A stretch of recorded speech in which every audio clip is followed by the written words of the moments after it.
Hello friends, स्वागत है आप सभी का हमारे इस यूट्यूब चैनल मेजर टारगेट पर। तो दोस्तों आज हम लोग लेके आए क्लास 10 के साइंस का पहला मॉडल पेपर जो आपके मैट्रिक और परीक्षा के लिए रामबाण साबित हो सकता है। तो दोस्तों इसमें सभी प्रश्न आपका एनसीईआरटी के न्यू पैटर्न पर आधारित है। और दोस्तों इस वीडियो को हम लोग मास्टर वीडियो कहेंगे, इसलिए कहेंगे क्योंकि गत वर्ष में जितने सारे प्रश्न पूछे गए ना, सारे के सारे प्रश्न इस वीडियो में हम लोग कवर करने वाले हैं। और सभी प्रश्न आपका बहुत इंपॉर्टेंट है, मोस्ट इंपॉर्टेंट, आने वाले बोर्ड परीक्षा के लिए रामबाण साबित हो सकता है। तो दोस्तों अगर आपका भी टारगेट है 90+ मार्क्स लाना, 480+ मार्क्स लाना, तो इस वीडियो को संपूर्ण शुरू से लेकर आखिरी तक कंसंट्रेट होकर जरूर देखिएगा। वीडियो को थोड़ा भी स्किप नहीं कीजिएगा। तो फ्रेंड्स फटाफट से वीडियो को लाइक कर दीजिएगा। चैनल पर नए हैं ना तो प्लीज चैनल को सब्सक्राइब करके बेल आइकन को प्रेस करके ऑल पर जरूर सेलेक्ट कर लीजिएगा। तो आइए देखते हैं यहाँ पे आज का पहला प्रश्न। तो देखिए यहाँ पे आज का फर्स्ट प्रश्न बहुत इंपॉर्टेंट है, देखिएगा ध्यानपूर्वक। क्या कराए कि जो नेत्र निकट की वस्तु को साफ नहीं देख सकता है उस नेत्र में होता है। ऑप्शन ए में आपका दिया दूरदृष्टि दोष, या फिर निकट दृष्टि दोष, और ऑप्शन सी है जरा दृष्टि दोष, और ऑप्शन डी में आपका दिया हुआ है वर्णधता। तो दोस्तों जो भी व्यक्ति निकट की वस्तु को साफ स्पष्ट नहीं देख सकता उस व्यक्ति को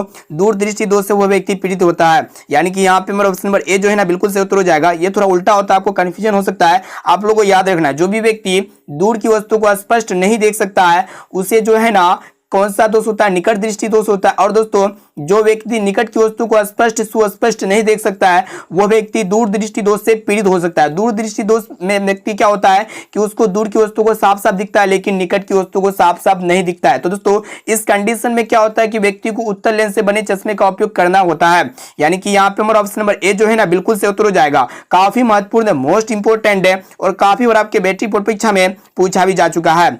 अब आइए फ्रेंड्स देखते हैं यहाँ पे दूसरा प्रश्न क्या कराए कि 1 वोल्ट कहलाता है, मोस्ट इंपोर्टेंट है। ऑप्शन ए में आपका 1 जूल प्रति सेकंड, या फिर 1 जूल प्रति कूलम, और ऑप्शन सी 1 जूल प्रति एम्पियर, और ऑप्शन डी में आपका इनमें से कोई नहीं। तो दोस्तों 1 जूल प्रति कूलम जो कहलाता है ना 1 वोल्ट कहलाता है। 1 वोल्ट किसको कहेंगे? 1 जूल प्रति कूलम के बराबर होता है। यानी कि यहाँ पे हमारा ऑप्शन नंबर बी जो है ना बिल्कुल से उत्तर हो जाएगा। और दोस्तों एक प्रश्न ये पूछा जाता है कि वोल्ट किसका ऐसा मात्रक होता है? तो दोस्तों वोल्ट जो है ना विद्युत विभव, विभवांतर और विद्युत वाहक बल का ऐसा मात्रक क्या होता है? वोल्ट होता है। साथ में इसे भी आप लोग को याद रखना है, बहुत इंपॉर्टेंट है। प्लीज वीडियो को संपूर्ण शुरू से लेकर आखिरी तक कंसंट्रेट होकर ध्यानपूर्वक याद करते हुए चलना है सभी क्वेश्चंस को।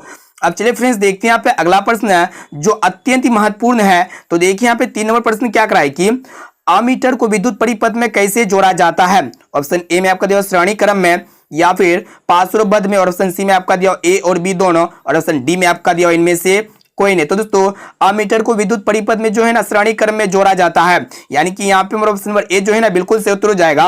और दोस्तों एक प्रश्न ये भी पूछे जाते हैं कि विभवांतर को विद्युत परिपथ में किस प्रकार जोड़ा जाता है? तो दोस्तों उसे जो है ना हम लोग समांतर क्रम में जोड़ते हैं। आप लोगों को याद रखना पड़ेगा, अमीटर को श्रेणी क्रम में जोड़ते हैं और विभवांतर को हम लोग समांतर क्रम में जोड़ते हैं। इसको आप लोग को याद रखना है।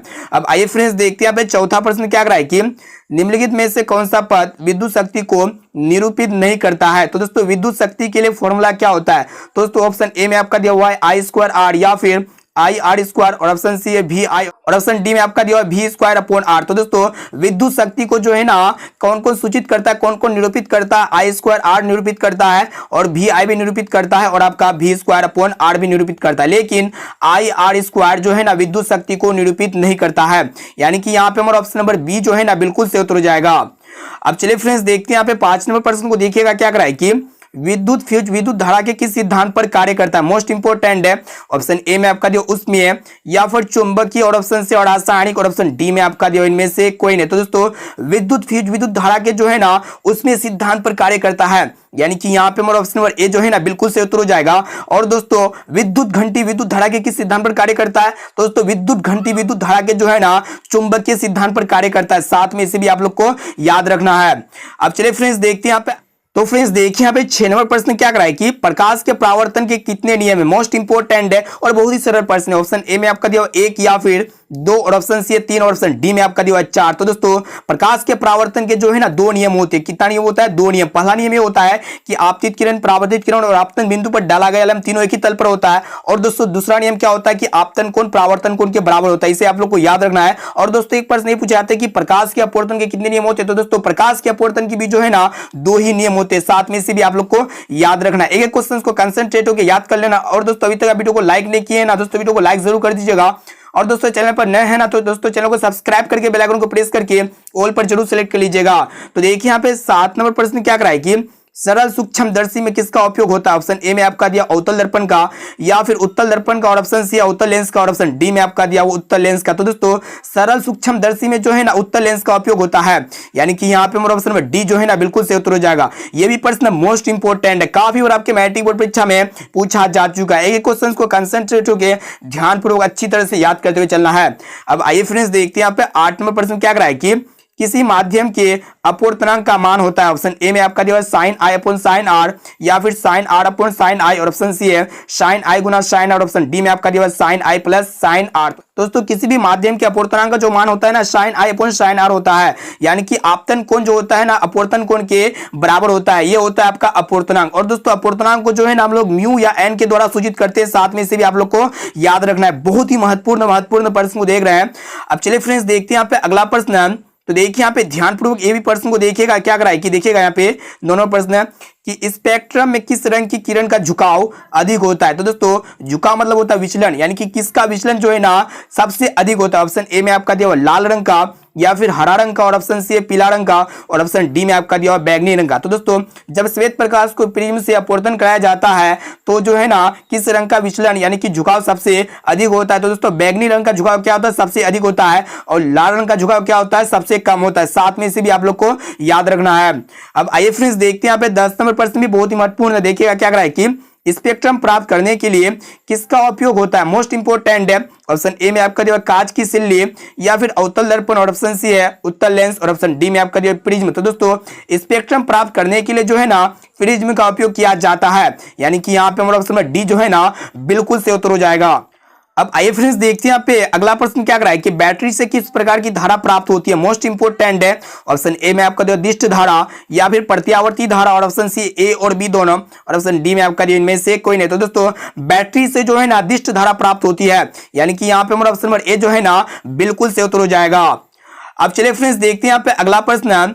तो देखिए यहाँ पे 12 नंबर प्रश्न क्या कराए कि देखिएगा कि निम्नलिखित में से कौन जैव मात्रा ऊर्जा स्रोत का उदाहरण नहीं है? ऑप्शन ए में आपका दिया लकड़ी, या फिर गोबर गैस, और ऑप्शन सी नाभिक की ऊर्जा, और ऑप्शन डी में आपका दिया हुआ कोयला। तो दोस्तों जैव मात्रा ऊर्जा स्रोत क्या होता है? जो जीव जंतुओं से जो प्राप्त ऊर्जा होता है ना उसको हम लोग क्या कहेंगे? जैव मात्रा ऊर्जा स्रोत कहेंगे। जैसे कि लकड़ी हो गया आपका जो जैव मात्रा ऊर्जा स्रोत का उदाहरण होगा, और गोबर गैस हो गया, और आपका कोयला हो गया। ये तीनों जो होता है ना जैव मात्रा ऊर्जा स्रोत का उदाहरण होता है, लेकिन ये नाभिक की ऊर्जा जो है ना जैव मात्रा ऊर्जा स्रोत का उदाहरण नहीं होता है, यानी कि यहाँ पे हमारा ऑप्शन नंबर सी जो है ना बिल्कुल से उत्तर हो जाएगा।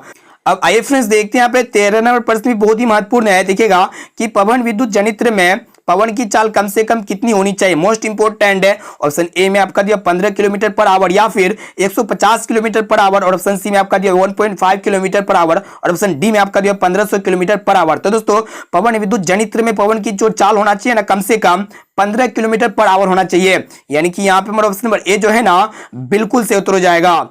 और दोस्तों एक प्रश्न ये पूछा जाते हैं कि पवनों का देश किसे कहा जाता है? तो दोस्तों डेनमार्क को पवनों का देश कहा जाता है। साथ में इसे भी आप लोग को याद रखना है। अब आइए फ्रेंड्स देखते हैं यहाँ पे 14 नंबर प्रश्न को देखिएगा क्या कराए कि श्वसन क्रिया किस प्रकार की अभिक्रिया? मोस्ट इंपोर्टेंट है। ऑप्शन ए में आपका दिया उपचयन, या फिर संयोजन, और ऑप्शन सी उष्माक्षेपी, और ऑप्शन डी में आपका दिया उष्माशोषी। तो दोस्तों श्वसन एक प्रकार का जो है ना उष्माक्षेपी अभिक्रिया होता है, क्योंकि सांस के दौरान क्या होता है कि उष्मा का उत्सर्जन होता है, इसलिए इसे हम लोग क्या कहेंगे? उष्माक्षेपी अभिक्रिया कहेंगे, यानी कि यहाँ पे हमारा ऑप्शन नंबर सी जो है ना बिल्कुल से उत्तर हो जाएगा। ये भी प्रश्न बहुत इंपॉर्टेंट है, काफी और आपके मैट्रिक बोर्ड परीक्षा में इस तरह के प्रश्न बराबर पूछे आते हैं, इसलिए एक क्वेश्चन को कंसंट्रेट होकर अच्छी तरह से याद करते हुए चलना है। तो दोस्तों अभी तक वीडियो को लाइक नहीं किए हैं ना दोस्तों वीडियो को लाइक जरूर कर दीजिएगा, और दोस्तों चैनल पर नए हैं ना तो प्लीज चैनल को सब्सक्राइब करके बेल आइकन को प्रेस करके ऑल पर जरूर सेलेक्ट कर लीजिएगा। अब चलिए फ्रेंड्स देखते हैं यहाँ पे अगला प्रश्न। तो देखिए यहाँ पे 15 नंबर प्रश्न भी बहुत ही महत्वपूर्ण है। देखिएगा क्या करा कि Cu2 plus H2 tends to Cu plus H2O किस प्रकार की अभिक्रिया? मोस्ट इंपोर्टेंट है। तो दोस्तों यहाँ पे कॉपर जो है ना हाइड्रोजन के साथ अभिक्रिया करके क्या बनाता है? कॉपर और जल बनाता है। तो इस तरह की अभिक्रिया को हम लोग क्या कहेंगे? अपचयन अभिक्रिया कहेंगे, यानी कि यहाँ पे ऑप्शन नंबर बी जो है ना बिल्कुल से उत्तर हो जाएगा।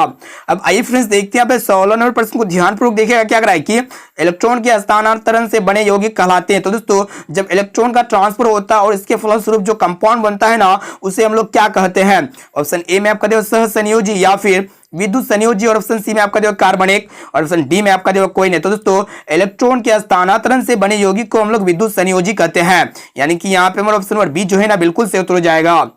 अब आइए फ्रेंड्स देखते हैं यहाँ पे 97 प्रश्न बहुत ही महत्वपूर्ण है। देखिएगा कि यदि कोई विलयन लाल लिटमस को नीला कर देता है तो इसका पीएच मान क्या होगा। बहुत ही महत्वपूर्ण है। ऑप्शन ए में आपका दिया 1 या फिर 4 और ऑप्शन सी में आपका दिया 5 और ऑप्शन डी में आपका दिया 10। तो दोस्तों आप लोगों को पता होगा जो क्षार होता है ना ये लाल लिटमस पत्र को नीला कर देता है और दोस्तों क्षार का पीएच मान जो होता है ना 7 से अधिक होता है। तो यहाँ पे अगर हम सभी ऑप्शंस को देखते हैं तो ऑप्शन डी में आपका दिया 10 जो कि यहाँ पे हमारा ऑप्शन में डी जो है ना बिल्कुल सही उत्तर हो जाएगा। और दोस्तों अम्ल जो होता है ना ये लाल लिटमस पत्र को नीला कर देता है और दोस्तों अम्ल का पीएच मान कितना होता है 7 से कम होता है। साथ में से भी आप लोग को याद रखना है। अब चलिए फ्रेंड्स देखते हैं यहाँ पे अगला प्रश्न। तो फ्रेंड्स देखिए यहाँ पे 18 नंबर प्रश्न भी बहुत ही महत्वपूर्ण है। क्या करा है कि किसी भी उदासीन विलयन का पीएच मान होता है। ऑप्शन ए में आपको देखो 5 होता है या फिर 7 होता है और ऑप्शन सी में आपका देखो 14 होता है या फिर 0 होता है। तो दोस्तों किसी भी उदासीन विलयन का जो पीएच मान होता है ना 7 होता है, यानी कि यहाँ पे हमारा ऑप्शन और बी जो है ना बिल्कुल सही उत्तर हो जाएगा। अब आइए फ्रेंड्स देखते हैं यहाँ पे 19 नंबर प्रश्न क्या करा है कि निम्नांकित में कौन से लवण है। तो दोस्तों यहाँ पे आप लोग को लवण पहचानना है कि कौन लवण है। ऑप्शन ए में आपको HCl यानी कि सल्फ्यूरिक अम्ल या फिर NaOH सोडियम हाइड्रोक्साइड और ऑप्शन सी में आपका दिया पोटेशियम सल्फेट और ऑप्शन डी में आपका दिया NH4OH। तो दोस्तों यहाँ पे जो लवण होगा ना K2SO4 होगा, यानी कि पोटेशियम सल्फेट एक प्रकार का क्या है लवण है। यहाँ पे हमारा ऑप्शन नंबर सी जो है ना बिल्कुल सही उत्तर हो जाएगा। ये भी प्रश्न बहुत इंपॉर्टेंट है। और दोस्तों NaOH और आपका NH4OH एक प्रकार का क्या है क्षार है और HCl एक प्रकार का क्या है अम्ल है। साथ में इसे भी आप लोग को याद रखना है। अब आइए फ्रेंड्स देखते हैं यहाँ पे 20 नंबर प्रश्न क्या करा है कि कौन विद्युत का सर्वोत्तम सुचालक यानी कि कौन जो है ना इलेक्ट्रिक करंट का गुड कंडक्टर है। ऑप्शन ए में आपका दिया Cu या फिर Ag और ऑप्शन सी में आपका दिया Al और ऑप्शन डी में आपका दिया Fe। तो दोस्तों आप लोगों को पता होगा जो विद्युत का जो सर्वोत्तम चालक होता है ना, जो सर्वोत्तम सुचालक पदार्थ होता है कौन होता है Ag होता है, यानी कि अर्जेंटम होता है, जिसे हम लोग क्या कहते हैं चांदी कहते हैं। इसे आप लोग को याद रखना है। बहुत महत्वपूर्ण प्रश्न है और बहुत बार आपके मैट्रिक बोर्ड परीक्षा में पूछा भी जा चुका है। अब चलिए फ्रेंड्स देखते हैं यहाँ पे अगला प्रश्न है। तो देखिए यहाँ पे 21 नंबर प्रश्न क्या करा है कि निम्नांकित में कौन उपधातु है। ऑप्शन ए में आपका दिया Fe यानी कि फ्राडम या फिर Cu यानी कि कॉपर और ऑप्शन सी में आपका दिया हुआ Ni और ऑप्शन डी में आपका दिया हुआ है Sb। तो दोस्तों यहाँ पे जो उपधातु होगा ना कौन होगा Sb होगा। इसे हम लोग एंटीमनी के नाम से जानते हैं। तो दोस्तों यहाँ पे हमारा ऑप्शन नंबर डी जो है ना बिल्कुल सही उत्तर हो जाएगा। ये एक प्रकार का क्या उपधातु है। अब आइए फ्रेंड्स देखते हैं यहाँ पे 22 नंबर प्रश्न क्या करा है कि पीतल है। तो दोस्तों ऑप्शन ए में आपका दिया धातु है या फिर अधातु है और ऑप्शन सी में आपका दिया मिश्र धातु या फिर आपका उपधातु। तो दोस्तों पीतल एक प्रकार का जो है ना तांबा और जिंक का क्या होता है मिश्र धातु होता है, यानी कि यहाँ पे हमारा ऑप्शन नंबर सी जो है ना बिल्कुल सही उत्तर हो जाएगा। और दोस्तों पीतल किसका मिश्र धातु होता है तांबा, यानी कि कॉपर और जिंक का मिश्र धातु कौन होता है पीतल होता है। साथ में से भी आप लोग को याद रखना है। अब आइए फ्रेंड्स देखते हैं यहाँ पे 23 नंबर प्रश्न क्या करा है कि इथेन का आणविक सूत्र C2H6 है। इसमें कितने सह संयोजक बंधन होते हैं यानी कि आबंध होते हैं। ऑप्शन ए में आपका दिया सह संयोजक बंधन और ऑप्शन बी में आपका दिया 7 सह संयोजक आबंध और ऑप्शन सी में आपका दिया 8 सह संयोजक आबंध और ऑप्शन डी में आपका दिया हुआ है 9 सह संयोजक आबंध। तो दोस्तों आणविक सूत्र इथेन का जो आणविक सूत्र कितना होता है C2H6 होता है और इसमें जो सह संयोजक आबंध होता है ना कितना होता है 7 होता है, यानी कि यहाँ पे हमारा ऑप्शन बी जो है ना बिल्कुल सही उत्तर हो जाएगा। अब चलिए फ्रेंड्स देखते हैं यहाँ पे अगला प्रश्न। तो देखिए यहाँ पे 24 नंबर प्रश्न भी बहुत ही महत्वपूर्ण है। तो देखिए यहाँ पे क्या करा है कि सरलतम हाइड्रोकार्बन है। ऑप्शन ए में आपको दिया मीथेन या फिर एथेन और ऑप्शन से प्रोपेन और ऑप्शन डी में आपका दिया ब्यूटेन। तो दोस्तों सरलतम जो हाइड्रोकार्बन होगा ना मीथेन हो जाएगा, यानी कि यहाँ पे हमारा ऑप्शन नंबर ए जो है ना बिल्कुल सही उत्तर हो जाएगा। यानी कि CH4 एक प्रकार का क्या है सरलतम हाइड्रोकार्बन है।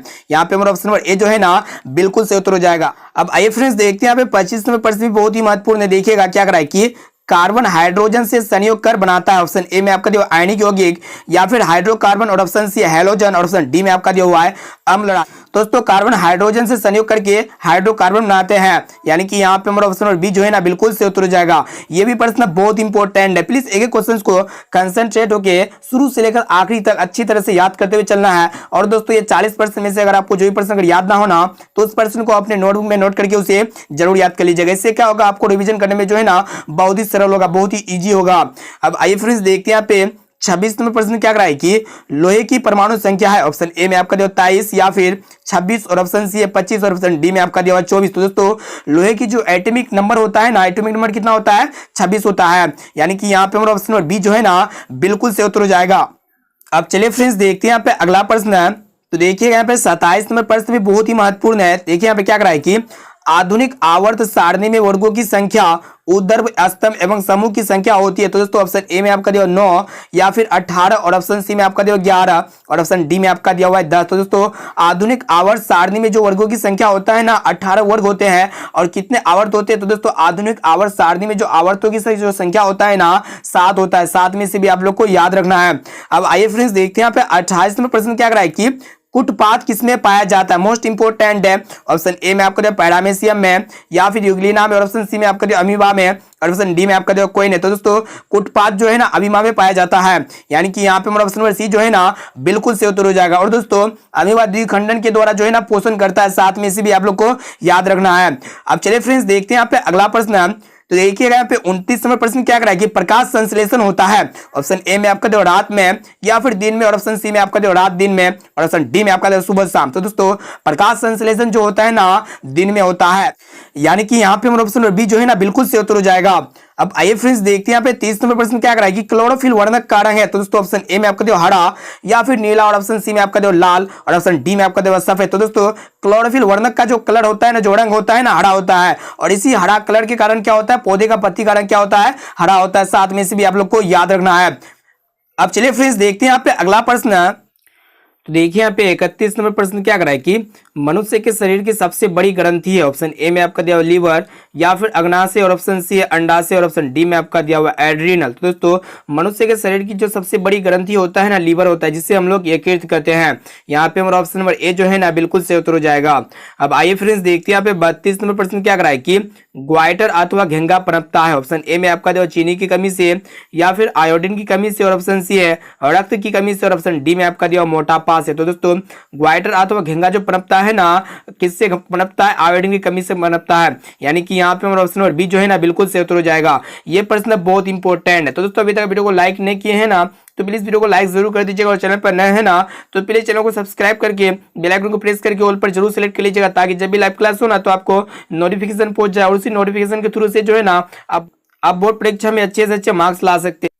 अब आइए फ्रेंड्स देखते हैं यहाँ पे 33वां प्रश्न कि थायरोक्सिन का श्रवण कहाँ होता है? मोस्ट इंपोर्टेंट है। ऑप्शन ए में आपका दिया थायराइड में या फिर यकृत में और ऑप्शन सी वृक्क में और ऑप्शन डी में आपका दिया विट्सन में। तो दोस्तों थायरोक्सिन का जो श्रवण होता है ना थायराइड ग्रंथि में होता है, यानी कि यहाँ पे हमारा ऑप्शन नंबर ए जो है ना बिल्कुल से उत्तर हो जाएगा। अब चलिए फ्रेंड्स देखते हैं यहाँ पे अगला प्रश्न मोस्ट इंपोर्टेंट है।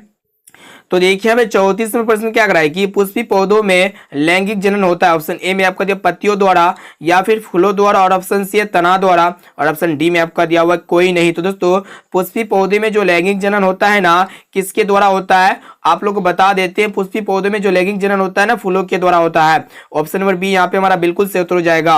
अब आइए फ्रेंड्स देखते हैं यहाँ पे 35वां प्रश्न बहुत इंपॉर्टेंट है, देखिएगा ध्यानपूर्वक क्या कराए कि मानव मादा के जनन तंत्र का भाग नहीं है। ऑप्शन ए में आपका दिया अंडाशय या फिर गर्भाशय और ऑप्शन सी में आपका दिया शुक्रवाहिका और ऑप्शन डी में आपका दिया हुआ डिंब वाहिनी। तो दोस्तों मानव मादा के जो जनन तंत्र का भाग नहीं है ना शुक्रवाहिका नहीं है, यानी कि यहाँ पे हमारा ऑप्शन नंबर सी जो है ना बिल्कुल से उत्तर हो जाएगा। ये भी प्रश्न बहुत इंपॉर्टेंट है। और दोस्तों ये शुक्रवाहिका जो है ना नर जनन तंत्र का भाग है। 7 में से भी आप लोग को याद रखना है। दोस्तों इस वीडियो में हम लोग काफी महत्वपूर्ण मोस्ट इंपॉर्टेंट 40 वस्तुनिष्ठ ऑब्जर्व क्वेश्चंस को कवर कर रहे हैं, जो आपके फाइनल मैट्रिक बोर्ड परीक्षा में ये 40% में से बहुत सारे प्रश्न जो है ना बोर्ड परीक्षा में हूबहू देखने को मिलेगा। इसलिए एक एक क्वेश्चन को कंसंट्रेट होकर अच्छी तरह से ध्यानपूर्वक याद करते हुए चलना है। और दोस्तों ये 40% में से अगर आपको जो भी प्रश्न अगर याद ना हो ना तो उस प्रश्न को अपने नोटबुक में नोट करके उसे नोट करके जरूर याद कर लीजिएगा।